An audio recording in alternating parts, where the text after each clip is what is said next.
It's going up. It's going up a lot. And let me just back that up a little bit because that's easy to say. I don't say things like that without a lot of analysis. There are three different ways to think about it. One is just some technical analysis. This is the third great bull market in gold in history. And when I say history, I'm only going back to 1971 because prior to 1971, gold was money. So you didn't have a bull market or a bear market. It was fixed to the dollar. The people who bang the table and say, give me a gold standard. I was like, well, be careful what you wish for, because in a gold standard, you're not going to make any money on gold because it's fixed, it's pegged to the dollar. If you want to make money on gold, you would actually be against a gold standard because they keep screwing up the currency and the gold goes up. But we had a bull market from 1971 to 1980 and gold went up 2,700%. Then we had a bear market from 1980 to 1999, and gold went down from $800 to $250. So that's, do the math, that's 60 or 70%. Then we had the second great bull market from 1999 to 2011, and gold went up 670%. Then we had a bear market. It's so funny how these things go in cycles. From 2011 to 2015, but you can call the bottom. It was December 16th, 2015. Gold was $1,050 an ounce. I'm talking US dollars. That was the bottom.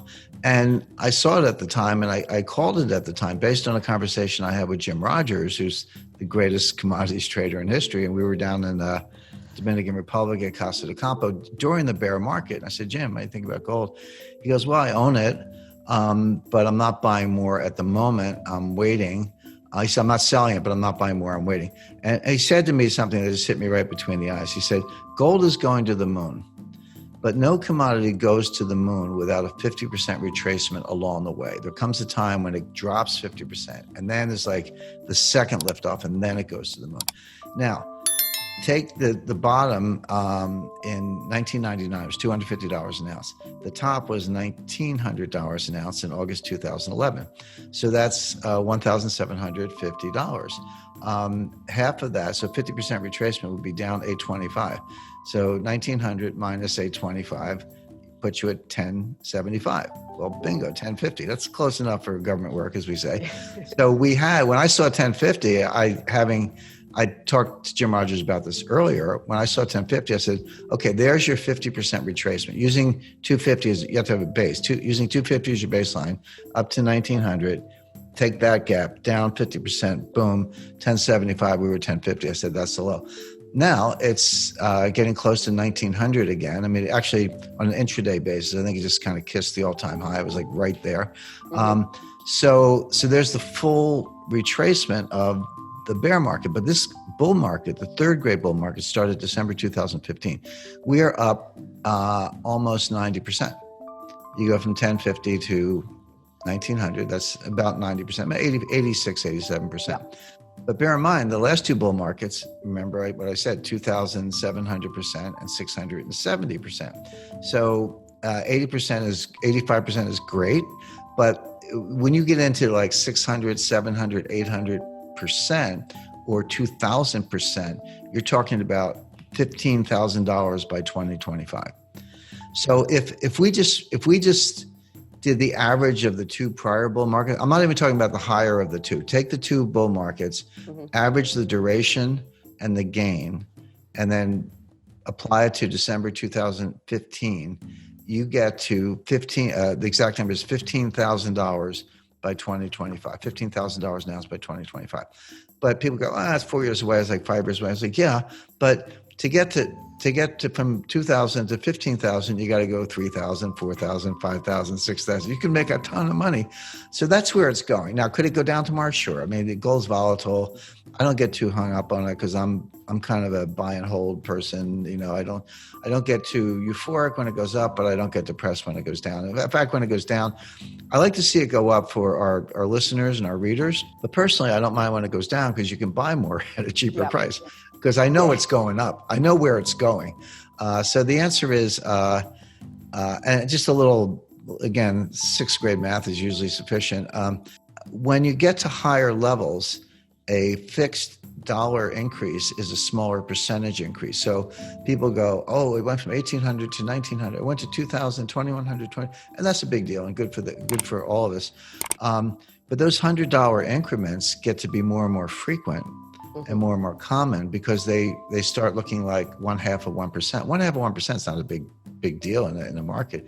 So you're going to see that on a daily basis. So my advice to people, of course, is buy gold. But I said that at 1,100, 1,200, 1,300, 1,400, 1,500, 1,600. You know, I've said it all along, and people don't buy it. People also accuse me. They say, "Well, Jim, you're just talking your position. You know, you're just trying to sell gold." I'm not a dealer. I don't make any money. If you buy gold, good for you. But I'm not in the business. I'm a writer. I'm an analyst, but I'm not a gold dealer. I'm actually one of the few analysts, apart from yourself and a few others, who are not gold dealers. But I think that gives you more credibility because you're not selling gold, you're understanding gold. But for anyone who hasn't bought it yet, of course, denial is a powerful thing. They'll say, well, I missed the boat. Now it's up the side, it's going to go down. You haven't missed the boat. I mean, again, 80, 90% is a good run, but this is going to go multiples of that. All right, let's dive a bit deeper into what we've covered about gold. So, we've been seeing gold prices going up quite a bit lately, and there are a few factors behind this trend that we can break down. Firstly, when we look back at the history of gold prices since 1971, we can identify 3 major periods where gold prices surged. These periods are often referred to as bull markets, and they're characterized by sustained increases in the price of gold. The most recent bull market began in 2015 when gold prices were relatively low. Since then, we've witnessed a significant uptrend, with gold prices rising by almost 90%. However, if we compare this current increase to the previous bull markets, it might seem a bit modest. For instance, in the past, we've seen gold prices skyrocket by 2,700% and 670%, making the current surge seem comparatively smaller. Now, looking ahead to the future, some experts are making bold predictions about where gold prices could be headed. There's talk of gold reaching a staggering $15,000 per ounce by 2025.